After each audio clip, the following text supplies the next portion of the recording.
When the diary was opened, one juror gasped. The stick figure in every drawing had the same feature: dark sunglasses, a gold chain, and a red stain on the floor beneath him.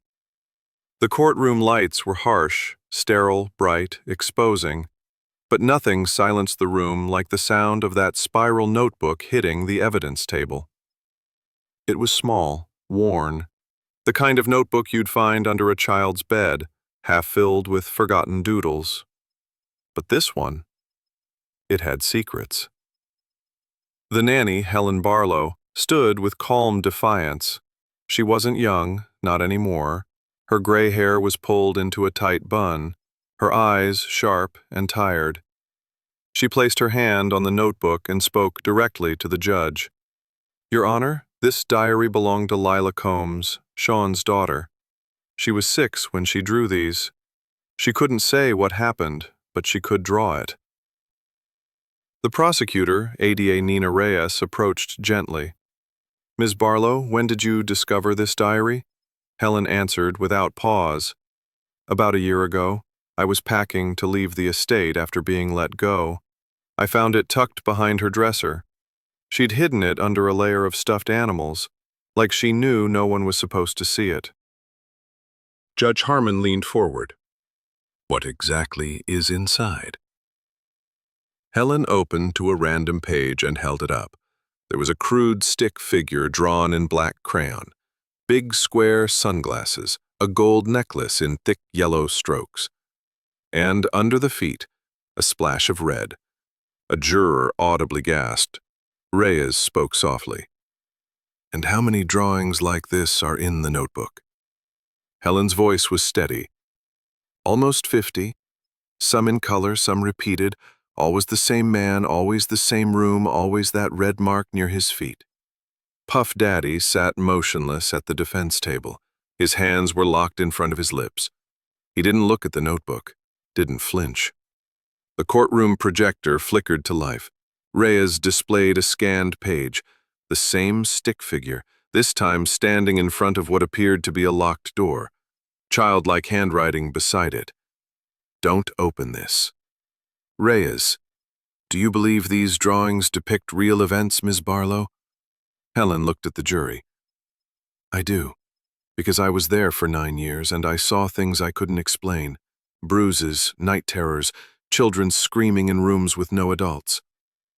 And because she thought I told myself not to see until it was too late." Reyes asked, "Why come forward now?" Helen's voice trembled, but not with fear. "Because silence doesn't protect children. It only protects the ones they fear." Reyes turned to the judge. "We request that this diary be admitted as primary visual evidence of psychological trauma." The defense team stirred but didn't object, because how do you argue against a child's drawing when it tells a story louder than words? And somewhere in the jury box, a mother clutched her own hands tighter. The courtroom remained unnaturally still. The drawings, though simple, had power. Crude shapes, stick limbs, scribbled faces. But the eyes, they always seemed afraid. ADA Nina Reyes walked slowly across the courtroom floor, a printed copy of one particular drawing in hand. She held it up for the jury. This page was dated, by Lila's own handwriting, as Mommy's Cry Day. The image showed 2 figures, one tall, one small. The tall one had the same gold chain and square glasses. The smaller figure had a tear, drawn in thick blue crayon.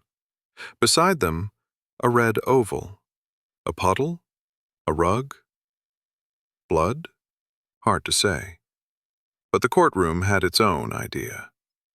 "Ms. Barlow," Reyes continued, "what did Lila tell you about this day?" Helen Barlow took a steady breath. She didn't use words, she just pointed to the drawing and said that was the day the shouting broke the house. I asked her what broke. She pointed to her chest. One of the jurors covered her mouth. Another shifted uncomfortably in his seat. The drawing now loomed larger on the screen behind the witness stand, Reyes returned to the diary. There's a pattern in these pages, repeating colors, symbols, a locked door. Do you know what that door represents? Helen's eyes darkened. There was a room in the house, on the third floor, always locked. We were told it was just a recording booth. She paused, but no music ever came out of it. Reyes, did you ever see anyone go in? Yes, Helen replied, twice. Both times it was Lila.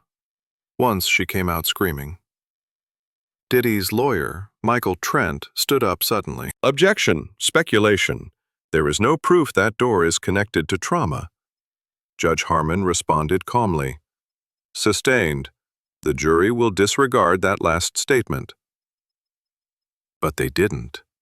How could they? Helen wasn't finished. After that night, she said, Lila drew only in black and red, for almost 2 months. I begged her mother to see a specialist. She said Sean would never allow it. And that was the moment, Helen thought, I realized fear lived in that house, disguised as love. Reyes continued, Ms. Barlow, did any other children in the household exhibit signs of distress? Helen nodded. Quentin, the middle child. He stopped talking for nearly a year. And how did you learn why? Helen reached into a folder and pulled out another drawing. It showed the same man, same sunglasses, same necklace. This time drawn inside a cage. Lila had scribbled one word at the bottom. Safe. Reyes whispered almost to herself. She imagined safety as his imprisonment. The judge finally spoke. We'll recess for lunch. This court will resume in 1 hour. The gavel hit, but the silence remained. As Helen stepped off the stand, her hands trembled. She wasn't afraid anymore, but she was exhausted. She looked toward Diddy. He wasn't watching her. He was staring at the drawing. And for the first time, his expression cracked. Court resumed at 1:05 p.m. Helen Barlow had stepped down, but the impact of her testimony lingered. Jurors still flipped through photocopies of Lila's drawings, their eyes tense, jaws set. But the next witness would be different. The prosecution called. Ms. Mariana Ellison. A woman in her early 30s walked slowly to the stand, dressed plainly. Her voice was soft but unmistakably precise. She was a child psychologist, and the one who had been consulted by the prosecution to analyze Lila's diary. Ada Reyes began gently. Ms. Ellison, you've had time to study the drawings. What was your immediate conclusion? Mariana adjusted her glasses. These are not imaginative sketches. These are repetitive trauma responses. The phrase hung in the air. She turned to the jury. When children experience something they don't have the words to describe, they process it through play or art. These images show emotional fixation, fear cycles, and regression. Reyes pointed to the page labeled Mommy's Cry Day. What do you see here? Mariana nodded. The use of red beneath the male figure, combined with a tear on the female figure, suggests witnessed violence, possibly blood, possibly abuse, either physical or emotional. A juror scribbled something. 2 others looked visibly disturbed. Diddy leaned in to whisper to his attorney. His lips moved quickly, nervously. His lawyer just listened. No answers, no argument. Reyes advanced. And what does it mean that the male figure is always wearing sunglasses and a chain?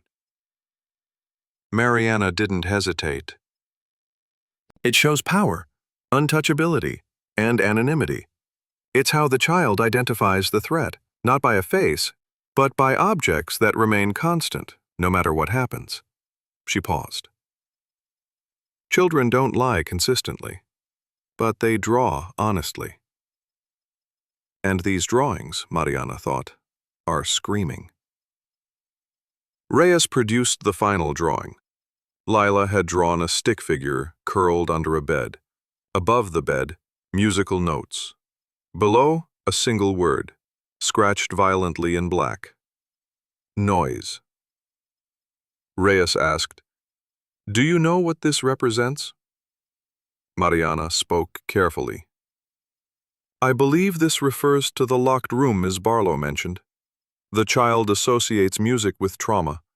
The noise isn't joyful. It's oppressive."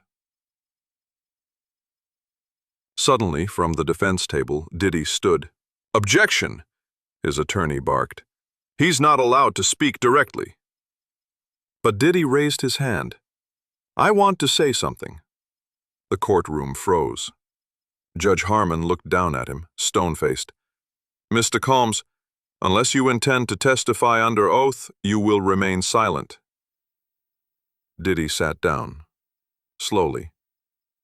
But the damage was done. His eyes darted to the drawings again.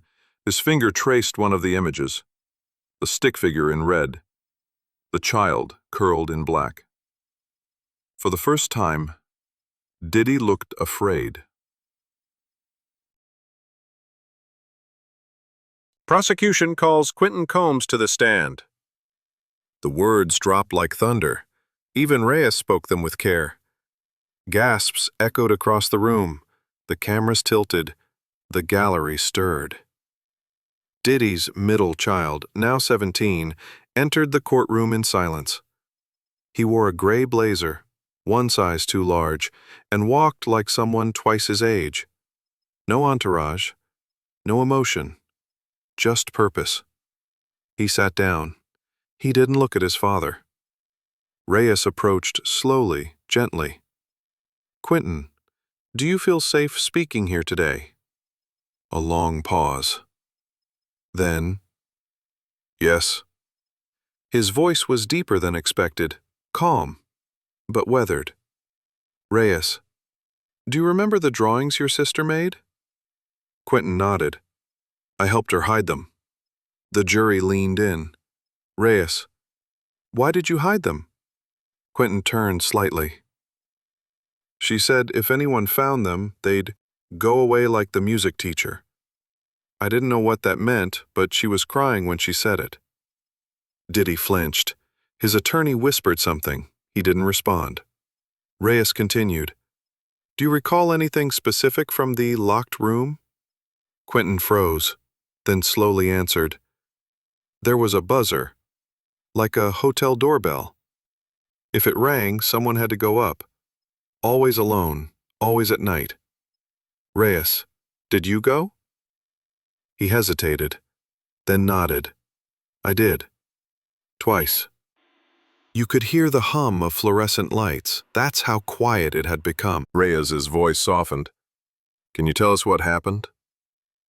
"I won't say the words," Quentin said, "but I can tell you. After the second time, I stopped speaking for 11 months.